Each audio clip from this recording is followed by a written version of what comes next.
ఒక గటర్ అయిపోయింది మన కంట్రీ. గటర్ లో కాక్రోచెస్ లా బతుకుతున్నాం మనం.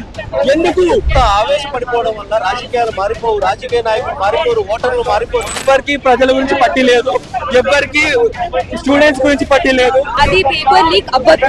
ఆడబోతో దేశంలో ఆ దేశ యుద్ధాలు ఈ దేశ యుద్ధాలు ఆపుతాడు. పేపర్ లీకే లాభలేదు. అవసరమా ఇక్కడ తెలంగాణలో సీజేపీ? మన తెలంగాణ నుంచి బీజేపీ నుంచి 8 మంది ఎంపీలు ఉన్నారు. ఏం వీక్తారు? గడ్డి వీకినవి. ఇట్లా కొట్టాడకపోతే ఈరోజు దేశం వచ్చేది కాదు, ఇంకా కొట్టాడకపోతే తెలంగాణ రాష్ట్రం వచ్చేది కాదు. యువత రాజకీయాల్లోకి వస్తే ఎలాంటి ప్రభావం ఉంటుందని చెప్పడానికి ఈ రోజు హైదరాబాద్ లో సీజేపీ నిరసన ఆందోళన మనం చూడొచ్చు. ఒక్కసారి మీకు ప్లాన్ చేసి అక్కడ ఉన్న పరిస్థితులు చూపిద్దాం, ఆ తర్వాత ఇక్కడ ఉన్న వాళ్ళతో మాట్లాడదాం. నిరసనలంతా కూడా వినూత్నంగా కనిపిస్తున్నాయి. ప్రభుత్వ వ్యవస్థలో ఉన్న లోపాలన్నీ కూడా వీళ్ళు చూపిస్తున్నారు. మీరంతా కాక్రోచెస్ అన్న మాటకు మీరు ఇక్కడికి వచ్చారు. ఏం చెప్పబోతున్నారు మీ నిరసన ద్వారా? కాక్రోచెస్ అనేది మేము ఇప్పుడు ఇన్సెక్ట్ లా చూడట్లేదు. వాళ్ళు ఇన్సెక్ట్ లా చెప్పినా గానీ కాక్రోచ్ అనేది ఎక్కడైనా సర్వే కాలేదు. కాక్రోచ్ అనేది అసలు ఎన్ని ఎవల్యూషన్ ఎన్ని జరిగినా గానీ భూమి మొత్తం డైనోసార్లు ఉన్న కాలం నుంచి కాక్రోచ్ అనేది ఉంది. కాక్రోచ్ ఇంకా ఉంటుంది, ఇంకా వేయలేని కాక్రోచ్ ఉంటుంది. అదే కాక్రోచెస్ అంటే సర్వైవల్. ఆ సర్వైవల్ స్టేట్ కి వచ్చింది మన కంట్రీ. ఒక గటర్ అయిపోయింది మన కంట్రీ. గటర్ లో కాక్రోచెస్ లా బతుకుతున్నాం మనం. ఎందుకు అసలు గవర్నమెంట్ అనేది మనం ఎలా చూసుకోవాలి? ఒక సింగపూర్ చూసుకోండి, పెద్ద పెద్ద కంట్రీస్ చూసుకోండి, అక్కడ గవర్నమెంట్ చూసుకోండి, అక్కడ అభివృద్ధి చూడండి. ట్యాక్స్ పేయర్ మనకి లెక్క చెప్తారు వాళ్ళు. 100 పైసలు ఎక్కడ ఇంత ఆవేశపడిపోవడం వల్ల రాజకీయాలు మారిపోవు, రాజకీయ నాయకులు మారిపోరు, ఓటర్లు మారిపోరు. మీ ఆవేశం మైక్ ముందు పరిమితం అవుతుంది. కానీ నేను అనేది ఒక వ్యూహం కావాలి, మార్పు తీసుకురావాలంటే సొసైటీలో. అలాంటి సీజేపీ తెలుగు రాష్ట్రాల్లో ఎలా మార్చబోతుంది అది చెప్పండి. తెలుగు రాష్ట్రంలో ఫస్ట్ ఆఫ్ ఆల్ మన ప్రజలు కలిసి రావాలి. ప్రజలు లేనిది ఏది కదలదు. ఏ కదలికైనా కానీ ప్రజల ముందు ఉండి నడిపిస్తూనే అవుతుంది. ఇప్పుడు మన గవర్నమెంట్ అనేది ప్రతి లెవెల్ తొక్కని చూస్తుంది మనని. ప్రతి లెవెల్లో ఇలాంటిది అసలు చిన్న ఉద్యమం మీద అసలు ఉద్యమమే కాదని తీసి పడేస్తున్నారు. దాన్ని మార్చాలంటే ప్రజలు ముందుకు రావాలి. ఇంట్లో నుంచి బయటకు వచ్చి ఇలాంటి మూమెంట్ జాయిన్ అవ్వాలి.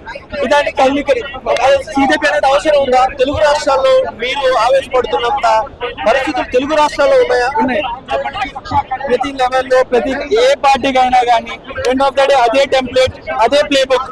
ప్రతి ఒక్కరు అదే ఫార్మాట్ లో అందరు దోచుకొని తింటున్నారు తప్ప ఎవరికి ప్రజల గురించి పట్టి లేదు, ఎవరికి స్టూడెంట్స్ గురించి పట్టి లేదు, ఎవరికి అసలు మార్పు అనేది మారిస్తే ఎక్కడ మార్పు అలవాటు అయిపోతుంది, ఎక్కడ మంచి చేయడం అలవాటు అయిపోతుందో ప్రజలకు అని చెప్పేసి తరతరాలుగా అదే ఏ పార్టీ మారినా కానీ అదే జరుగుతుంది. సో దీన్ని మనం మార్చాలి. దీన్ని మార్చాలంటే ప్రజలు ముందుకు రావాలి. ప్రజలు ముందుకు వచ్చి ప్రశ్నించి బయటకు వచ్చి మాట్లాడితేనే మనకేం తక్కువ ముందుకు వచ్చేలా సీజేపీ చేయగలదా? ప్రజలు ముందుకు వచ్చేలా సీజేపీ చేయగలదా? ఇప్పుడు సీజేపీ అనేది ఈరోజు వచ్చింది. సీజేపీ అనేది ఒక కదలిక స్టార్ట్ చేసింది. ఆ కదలికగా ముందు వెళ్తున్న కొద్దిగా సీజేపీ అవుతుందా వేరే అవుతుందా నాకు తెలియదు. కాకపోతే సీజేపీ అనేది ఒక స్టార్ట్ ఇలాంటి కిందకి. దీని నుంచి ముందుకెళ్తూ ఎన్నో వేరే వచ్చినా కానీ కమ్యూనిజం వచ్చినా కానీ ఏది వచ్చినా కానీ దాన్ని ఒక స్టార్ట్ లా తీసుకోవడం తప్ప ఇదే మొత్తం ముందుకెళ్ళి వెళ్తున్నారు. మీరు ఎక్కడి నుంచి వచ్చారు?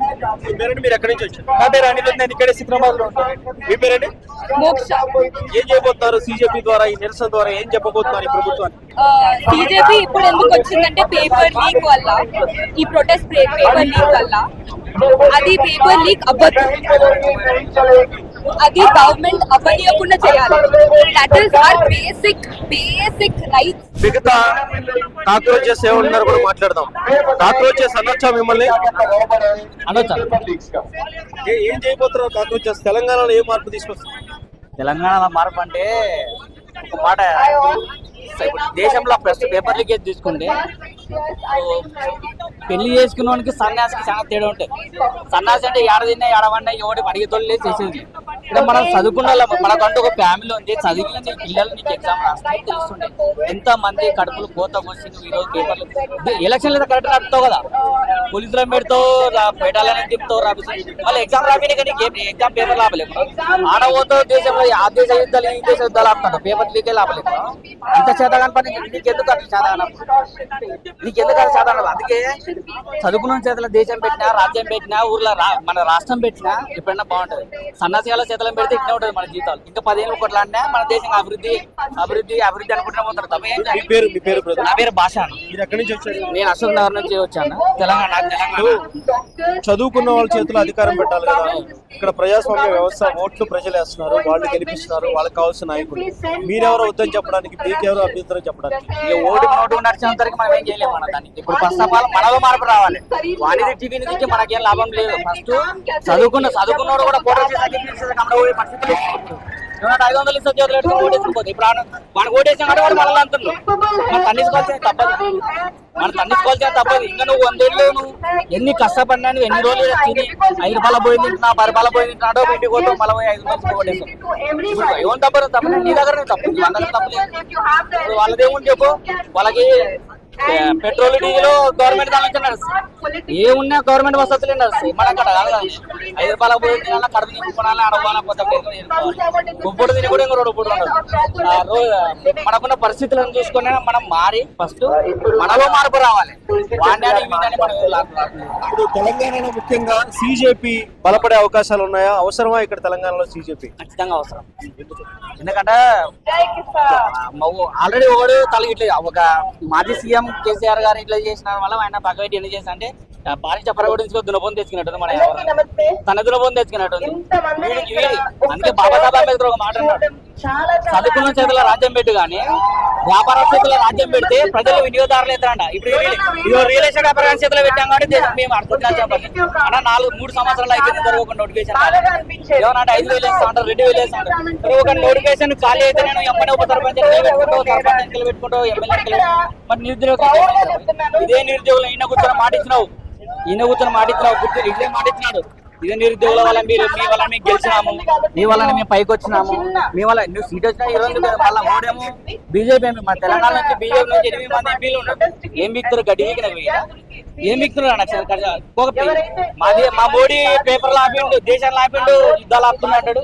మళ్ళీ పేపర్లు ఆపడానికి ఒక్కడు మళ్ళీ ఓడేమంటాడు, మిర్చిల బజ్జి పెట్టుకోండి అంటాడు, ఓడు గోకులు చాటు పెట్టుకోండి అంటాడు, ఓడేమో బొత్తింగలతో పోలుస్తాడు. అంత సన్నాసి చదువుకున్న నిధులు అంత సన్నాసులా కనబడతారు. ఏం టెన్షన్ లేదు. ఒకటి నంబర్ కూడా 1 నుంచే స్టార్ట్ అవుతుంది. ఈ సీజే పార్టీ అనేది ఇంత నువ్వు తొక్కేదే కదా అంటే నీ ప్రశ్నిస్తే దేశద్రోహులు అవుతారు, ప్రశ్నిస్తే రాష్ట్రద్రోహులు అవుతారు.